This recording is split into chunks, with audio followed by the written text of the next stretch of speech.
আর মাংস দেবো? এটা তোমার বাড়ি, বিয়ে বাড়ি না।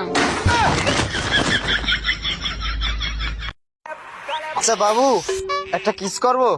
ছি ছি ছি, এইগুলা কি বলো? একদমই না, যা কিছু হবে সব বিয়ের পর। ও তাহলে একটু জড়াই ধরি। আরে এটা কি বলো? বললাম তো এসব কিছু বিয়ের পরে হবে। সব বিয়ের পরে? হ্যাঁ। আচ্ছা বাবু, একটু হাত ধরে ঘুরি চলো। একদমই না, বললাম তো সব বিয়ের পরে। সব কিছু বিয়ের পরে? হ্যাঁ। আচ্ছা ঠিক আছে, ওকে, নো প্রবলেম। তো বাবু, তুমি না আমাকে কালকে বললা যে আমাকে আজকে মার্কেটে নিয়ে যাবা শপিং করাতে, তো চলো না শপিং এ যাই। এটাও বিয়ের পর? হাতের লেখা করে আসনি কেন? স্যার কারেন্ট ছিল না। মোমবাতি জ্বালিয়ে হাতের লেখা করতে পারতে। দেশলাই মন্দিরে ছিল। মন্দির থেকে নিয়ে আসতে পারতে। আমি চান করিনি যে। কেন চান করনি? ট্যাঙ্কিতে জল ছিল না। কেন জল ছিল না? মোটর বন্ধ ছিল। কেন মোটর বন্ধ ছিল? আবে গাধা, আমি আগেই বলেছি কারেন্ট ছিল না। আমি ল্যাংটা ছিলাম, ভালো ছিলাম। তাহলে একটা কাজ করো। দূর, তুমি খালি গানের মধ্যে ব্যস্ত লাগাও। কি কাজ করবো? তাহলে আবার ল্যাংটা হয়ে যাও। আচ্ছা ভাবি, আপনার বিয়ে হয়েছে প্রায় 10 বছর হয়েছে, তাই না? জি ভাইজান, দেখতে দেখতে 10 বছর পার হয়ে গেল, টেরই পাইলাম না। এই 10 বছরে আপনি 8টা বাচ্চা নিচ্ছেন, তা ফ্যামিলি প্ল্যান করতে পারেন নাই? ফ্যামিলি প্ল্যান তো শুরু থেকেই করতে চেয়েছিলাম, কিন্তু যখনই প্ল্যান করতে যাই তখনই শুনি আমি প্রেগনেন্ট। কথা দাও, আমি যদি কখনো মারা যাই তাহলে তুমি দ্বিতীয় বিয়ে করবা। ঠিক আছে, তুমি যখন এত করে বলছো, দ্বিতীয় বিয়ে আমি করব। নতুন বউরে আমার খাটে শোয়াবা, আমার কাপড় চোপড় পরাইবা, তাই না? সব নতুন কিনে দেবো, কারণ তোমার জামা কাপড় ওর গায়ে ঢিলা হয়ে যাবে।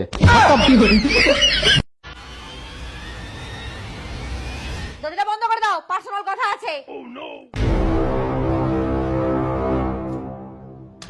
সারা দিন ধরে তুমি আমাকে নিয়ে বেরোলে, দিয়ে আমাকে খাওয়ালে না, কিছু কিনে দিলে না, কেন? তাহলে আমাকে তুমি নিয়ে গেলে কেন?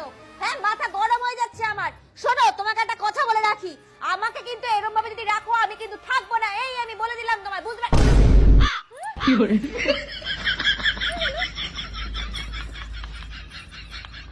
তোমার নামটা বলো।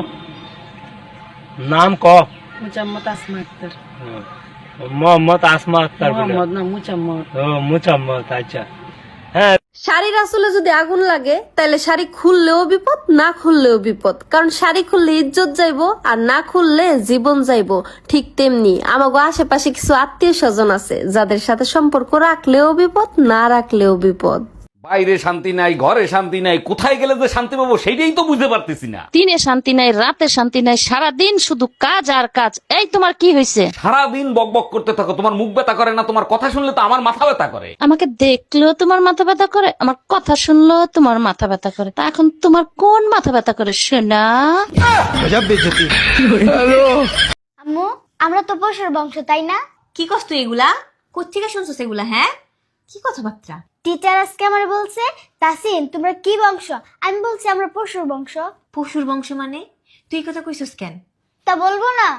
আব্বু আমার বলে ছাগল, তুমি আমার বলো গাধা। দাদা বলে আমি নাকি বাঘের বাচ্চা, আবার দাদি বলে আমি নাকি বান্দর। মামা বলে আমি বাঘিনী, আপু বলে আমার কুত্তা। তাহলে হইলাম না আমরা পশুর বংশ?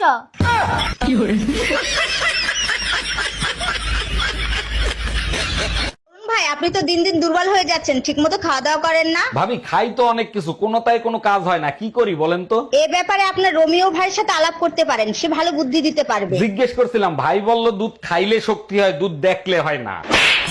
আর কত মার্কেট করবো, এবার বাসায় চলো। আমার হয়ে গেছে, পাশের বাসার ভাবি একটা লাল ব্লাউজ দিতে বলছিল, ওটা বাকি আছে। সমস্যা কোথায়? তাড়াতাড়ি নাও, তাড়াতাড়ি চলো। সমস্যা হলো ভাবির সাইজ কত ওটা ভুলে গেছি, দাঁড়াও একটা ফোন দিয়ে শুনি। এর জন্য ফোন দিতে হবে কেন? 32 সাইজ নিয়ে চলো।